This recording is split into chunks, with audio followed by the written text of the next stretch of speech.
Hey everybody, Michelle is here on this beautiful Sunday. Out and about, running around, running some errands, handling business. It's pretty warm, but it's nice to see animals like birds and stuff still doing what they do.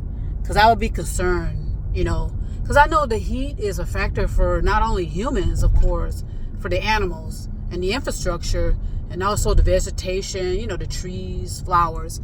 So the issue with our planet, not only affects humans, it affects the infrastructure, the animals, because I don't know, I'm trying to think of where I was, but you can see factors of how the heat is affecting the infrastructure, because there were places where you saw melting situations, like melting street, melting signs and infrastructures. I can remember. So yes, the climate situation not only affects humanity, it affects the equipment, it affects the infrastructure, animals, trees, flower, everything. So just don't be surprised by that. I think and realize, okay, if this particular environment can melt a certain material structure, what it's doing to your brain, right? What it's doing to your body. So that's something to consider and think about, and ask yourself, because I really want to be conservative about how I'm driving and why I'm driving and this and that and the other. And I am attempting to learn this city, so I just take opportunities to get more familiar with this city, day by day, week by week, month by month, But at the same time, it's not like I'm just driving, because back in the day, driving was fantastic for me to relax and calm down and think. But I think I'd rather do a little bit more public transportation because of the fuel situation. And with public transportation, they're supposedly have an upgraded factor as to how they use fuel. Some of them use air, air power. Electric is I'm a little concerned about how electric is used. I think electric is no different than wasting power anywhere else. You can waste power with electric vehicles, just like you can waste power with cell phones being charged into a wall or into a grid, or any type of appliance being plugged into a grid. So having electric vehicles does the same thing if you think about it. But and so I'm very strategic in what I do. I think clearly and effective with what I do because of my, and with my behavior. And also I keep in mind, this is just me. I'm concerned about my my livelihood and my reality and my situation. And it's just me. But, if I had kids and this and that and the other, of course I would be considerate and consider other means to do this and that and the other, blah, blah, blah. So anyway, so I'm just kind of out and about, looking around, getting familiar with landmarks and this and that and the other, because that's how I learn places too. I look at the landmarks. I look at streets that are familiar. It seems to pop up everywhere that I go. I know what those streets are.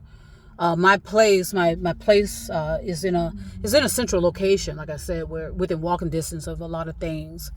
Where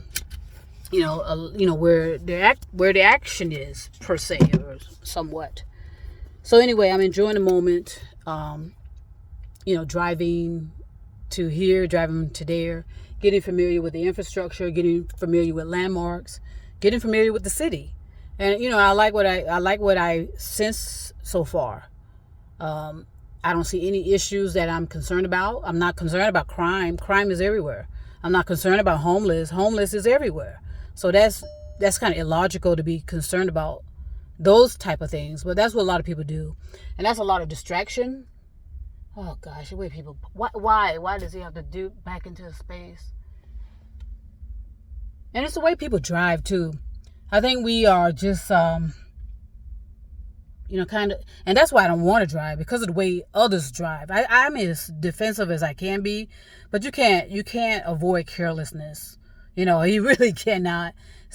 Like I said, with the massive amount of vehicles on the road, massive amount of people walking, bicyclists, skateboarders, you're trying to look out for pedestrians, but nobody's looking out for you, looking out for them.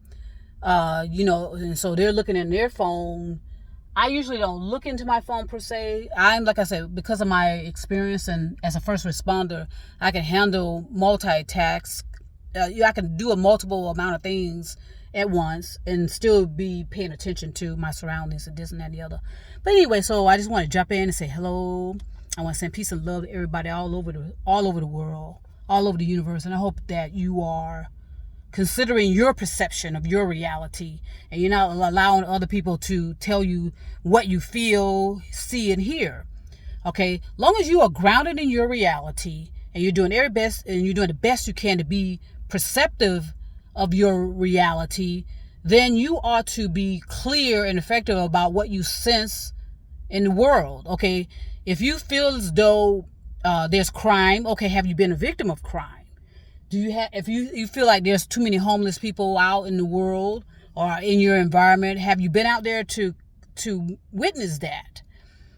There are certain media outlets that are catering to certain political affiliations. Okay, we all ought to know that.